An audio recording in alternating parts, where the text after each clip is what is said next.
Now, existence, you see, is something that is spontaneous. Means that which happens of itself. Your heart beats by itself. You breathe pretty much by itself. You don't have voluntary control over these things. So we say it happens spontaneously. If you interfere with the spontaneous process of going to sleep, try to breathe, real hard, and you find you get balled up in your breathing. You've got to let go and let it happen.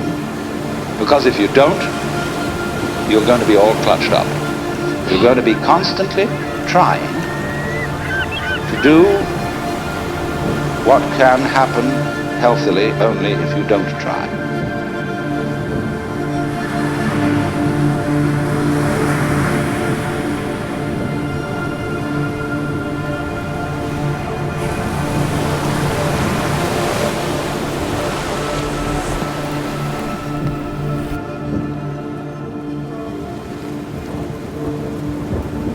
But we have a strange anxiety in us that if we don't interfere, it won't happen.